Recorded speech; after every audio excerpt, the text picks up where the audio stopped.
आपण पाहिलंय अजितदादा ना एखादा प्रश्न सांगितला तर एक सेकंद देखील लावत नव्हते, परंतु आपण पाहिलंय की अजितदादांच्याच न्याय हक्कासाठी भांडावं लागतं. खरं तरी बारामतीकरांकडनं एक समज आहे, संपूर्ण केंद्र शासन असेल राज्य शासन असेल सगळ्यांना खासदार आमदारांना ही एक शांतता पूर्वी जी वादळापूर्वीची जी शांतता असते त्याची एक छोटीशी एक चाहूल आहे. पण ह्याचा जर महाप्रलय जर झाला तर ह्याचा उद्रेक इतका बेकार होईल, ह्यात काय हानी होईल ह्याला जबाबदार आम्ही बारामतीकर नाहीये.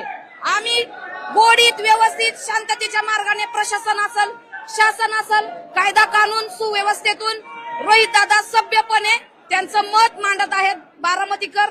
म्हणून संपूर्ण बारामतीकर महिला असतील, महाराष्ट्र राज्याच्या सगळ्या लाडक्या बहिणी असतील, दादांचे कट्टर कार्यकर्ते असतील, सगळेजण त्यांच्या समोपचाराने सभ्यपणे रोहितदादांच्या नेतृत्वाखाली युगेंद्र दादांच्या नेतृत्वाखाली वहिनी पारदादा असतील जयदादा असतील यांच्या संपूर्ण पवार फॅमिली कडून एक सभ्यपणे आणि शांतता सुव्यवस्थेतून एक मागणं आम्ही मागतोय. तर ते जर योग्यरित्या आम्हाला कालच्या ह्याच्यात ते फेटाळलं गेलं मुंबई या ठिकाणी, तर हे जर प्रत्येक ठिकाणी होत जर असेल आणि हा जर अन्याय अत्याचार आमच्या दादांच्या कार्यकर्त्यांवर आणि दादा आमचा बाप आहे आणि आमच्या बापाविषयी जर आम्हाला अधिकार काय झालं हे जर आम्हाला जाणण्याचा जर अधिकार जर नसेल तर बेकारी झाल्याशिवाय राहणार नाही, एवढंच सांगायचं. अजितदादा अजून आपल्याला वाटतंय, परंतु अजितदादांना न्यायासाठी भांडायला आज आम्ही आदरणीय दादांसाठी इथं भांडायला आलेलो आहे. राजकारण बाजूला ठेवून आज आमचा जीवाभावाचा बाप माणूस बारामतीतून हरवलाय आणि ह्याच्या मागचं कारस्थान काय आहे हे उघडकीस आलं पाहिजे. अजितदादाचा घातपात कशामुळे झाला ही देखील समोर आलं पाहिजे, या जनतेला कळलं पाहिजे. आज राज्याचे उपमुख्यमंत्री दादा आहेत, आज सर्वसामान्य कार्यकर्त्याला न्याय मिळेल का? आज राज्याच्या उपमुख्यमंत्र्यांची चौकशी होत नाही, गुन्हा दाखल होत नाही, मग आम्ही काय करायचं? सर्वसामान्य कार्यकर्त्यांनी काय करायचं हा प्रश्न आमच्या समोर येऊन समोर आलेला आहे. म्हणून इथं जोपर्यंत गुन्हा दाखल होत नाही तोपर्यंत इथली जनता इथून उठणार नाही हे असं ठामपणे आम्ही सांगितलेलं आहे की दादांना झालेला हे अपघात आहे, ही जाणीवपूर्वक झालेला आहे. ह्याच्यातून आम्हाला बारामतीकरला दिसून येत आहे आणि त्याच्यामुळे ही निश्चितपणाने उघड झालं पाहिजे, कार्यकर्त्यांसमोर आलं पाहिजे. या महाराष्ट्राच्या जनतेला कळू द्या की तुम्ही काय करताय काय नाही करत. हा आमचा माणूस तुम्ही आज हिरावून घेतलेला आहे. आज आमच्यासारख्या कार्यकर्त्याला आमच्या वेदना काय द्या आम्हाला माहिती आहे. म्हणून आज या ठिकाणी आम्ही आंदोलन करतोय. ह्या आंदोलनात सगळे सहभागी आहेत.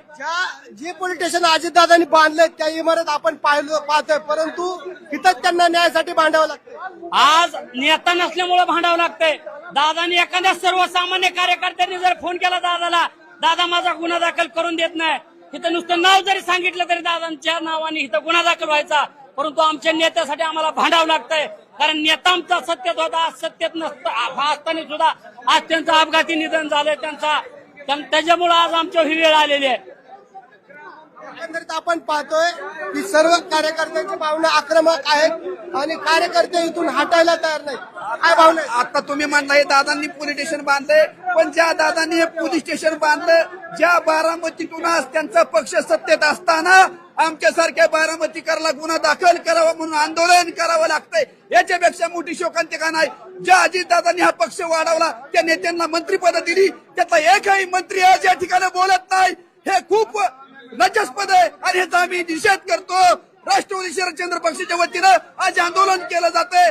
पण माझी विनंती आहे की अजितदादांच्या पक्षातील माननीय मंत्री यांनी सगळ्यांनी ह्याच्यावरती आवाज उठवला पाहिजे. आज हा पक्ष सत्तेत असताना आम्हाला आंदोलन करावं लागतंय. बाबांना याच्यापेक्षा मोठी शोकांतिका नाही.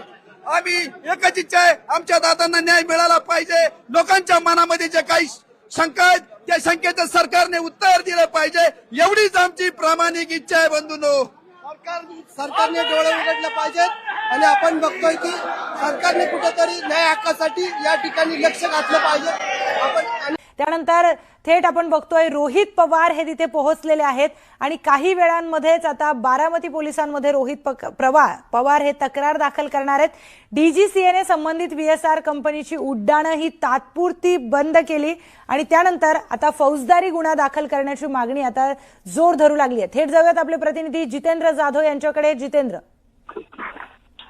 म्हणजे प्रियांका, आपण बघतोय की एकंदरीत या संदर्भात आमदार रोहित पवार यांनी वेगवेगळ्या पत्रकार परिषदा घेऊन त्यामध्ये आवाज उठवला होता आणि वेगवेगळे पैलू समोर आणले होते. आणि आपण पाहिलंय की आता काल मुंबईमध्ये त्यांनी त्या ठिकाणी तक्रार दाखल करण्यासाठी गेले असताना त्यांची तक्रार घेण्यात आली नाही. आणि आपण पाहतोय की आता बारामतीच्या या तालुका पोलीस स्टेशनमध्ये आमदार रोहित पवार यांच्या समेत युगेंद्र पवार असतील आणि रोहित पवार त्यांचे वडील आणि शेकडो कार्यकर्ते या पोलीस स्टेशनमध्ये दाखल झालेले आहेत. आणि आता आपल्याला पाहायचं आहे की बारामती तालुका पोलीस स्टेशनचे पोलीस निरीक्षक जे आहेत चंद्रशेखर यादव हे तक्रार घेणार का हे आपल्याला पाहायचंय.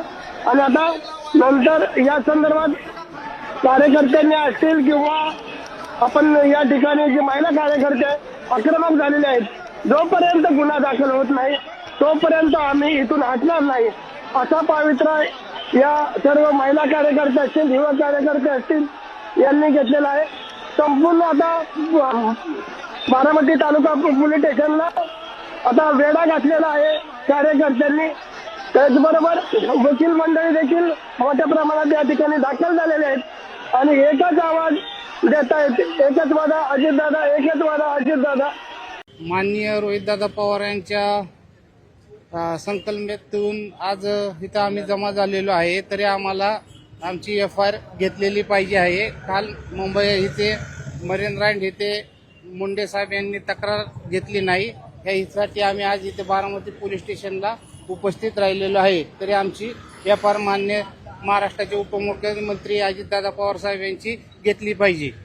आपण बघतोय की मुंबईच्या मरीन ड्राईव्ह या ठिकाणी आमदार रोहित पवार तक्रार दाखल करण्यासाठी गेल्यानंतर त्यांची तक्रार घेतली नाही आणि म्हणून आता बारामतीच्या याच तालुका पोलीस स्टेशनच्या बाहेर शेकडो कार्यकर्ते या ठिकाणी जमा झालेले आहेत. आणि आपण बघतोय की थोड्या वेळानंतर आमदार रोहित पवार या ठिकाणी दाखल होतील. काय भावना आहेत? एका बाजूला अजितदादा गेल्याचं दुःख आहे, परंतु अजूनही आपण बघतो की वेगवेगळे पैलू समोर आल्यानंतर त्या ठिकाणी वेगवेगळ्या गोष्टी सापडल्या. दुसरा स्फोटाचा व्हिडिओ समोर आला, नंतर सांगितलं गेलं की ब्लॅक बॉक्सच जळाला. काय वाटतंय? मीडियाच्या मार्फत सगळ्या जनतेला माहीत झालंय की याच्यामध्ये काहीतरी काळबेरं दिसते आणि दादांना न्याय मिळाल्याशिवाय आम्ही गप्प बसणार नाही. आणि हा काय हलक्यात घेण्याचा प्रश्न नाहीये. अख्खा महाराष्ट्र पेटवून उठेल आणि दिल्लीपर्यंत आम्ही धडक मारू. जर कोण ह्याच्यामध्ये घावलं तर त्याला आम्ही सुट्टी देणार नाही.